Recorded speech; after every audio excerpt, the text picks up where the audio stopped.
Since the beginning of its full-scale military invasion in Ukraine, Russian authorities have pursued a strategy that sought to preserve a sense of normalcy in Russian society and convince the population that the invasion would not have any repercussions on safety in the country. However, just as the Russian-Chechen wars ultimately resulted in militant attacks on Moscow and other cities in the early 2000s, Russia's invasion of Ukraine has spilled over deep into Russian territory, undermining the government's promises. Russian authorities consistently attempted to domestically frame the invasion as a special military operation, short and victorious. But over 3 years into the invasion, its consequences for Russia's domestic security situation proved to be multifaceted and far-reaching.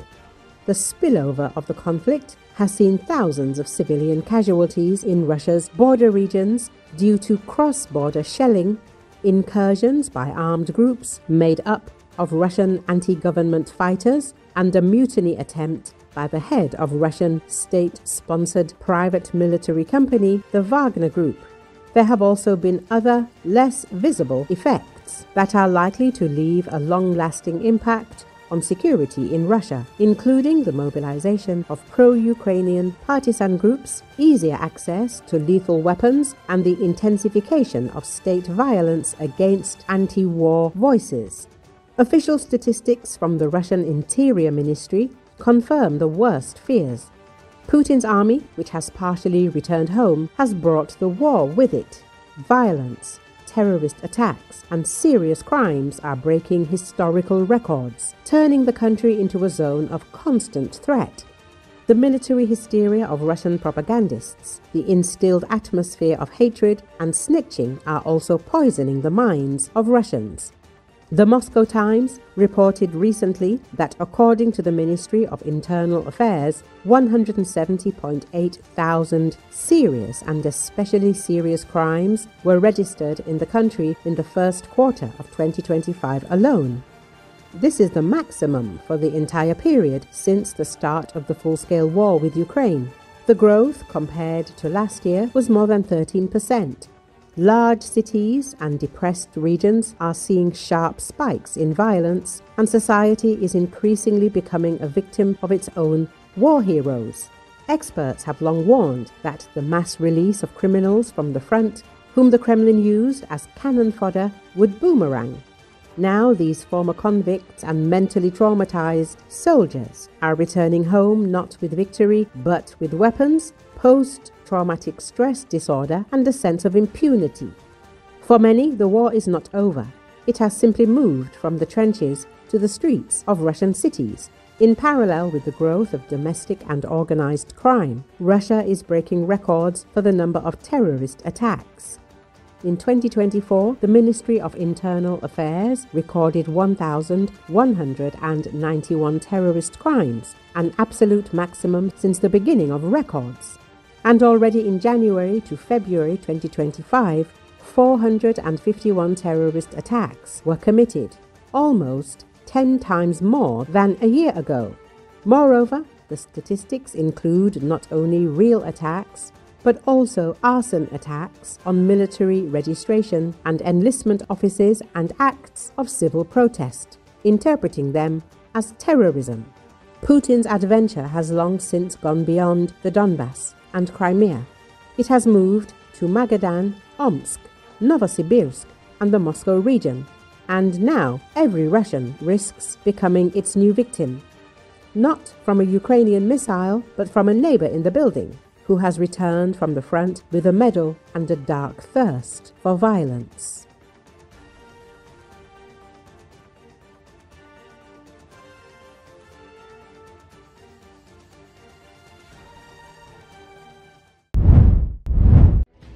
Ukrainian Armed Forces Unmanned Systems Forces again attacked the Druzhba pipeline, which the aggressor uses to pump its oil to the European market.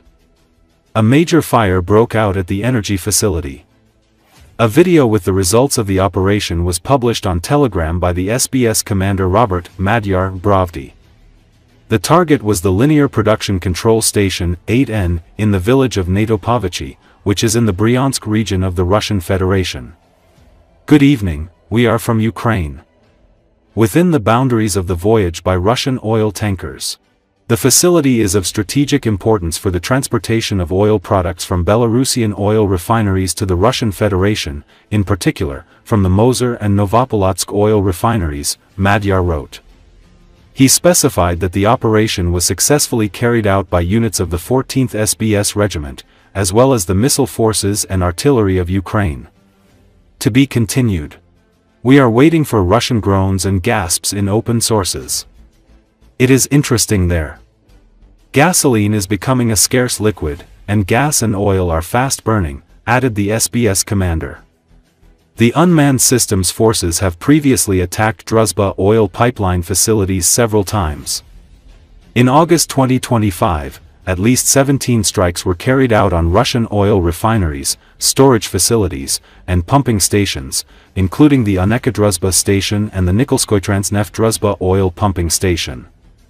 The Oneka oil pumping station was attacked on August 13 and 22, causing a fire, and on August 18, a strike on the Nikolskoye station completely stopped oil pumping through Druzhba.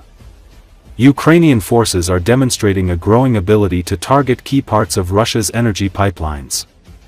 The attacks on the Druzhba pipeline show how infrastructure previously considered secure is becoming vulnerable. This affects not only Russia but also its oil-consuming countries, including Hungary and Slovakia, which have repeatedly protested the disruptions. Kiev says attacks on Russian fuel facilities are intended to undermine Moscow's war effort and disrupt its supply chains. Ukraine has repeatedly targeted Druzhba in recent weeks, causing temporary disruptions to shipments.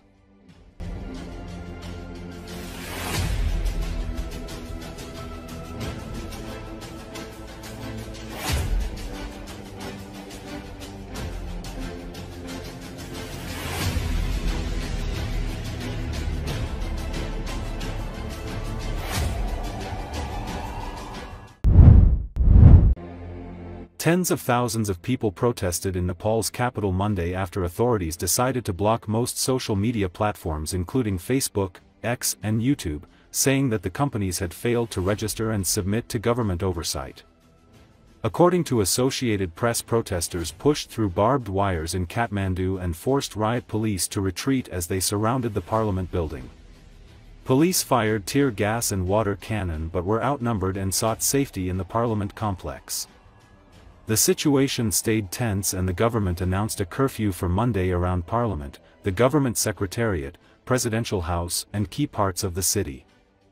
About 24 social network platforms widely used in Nepal were repeatedly given notices to register officially in the country, the government said. Those which failed to register have been blocked since last week. TikTok, Viber, and 3 other platforms have registered and operate without interruption. The move by the authorities came as the government sent a bill for a debate in Parliament that wants to ensure that social platforms are properly managed, responsible and accountable. It includes asking the companies to appoint a liaison office or point in the country.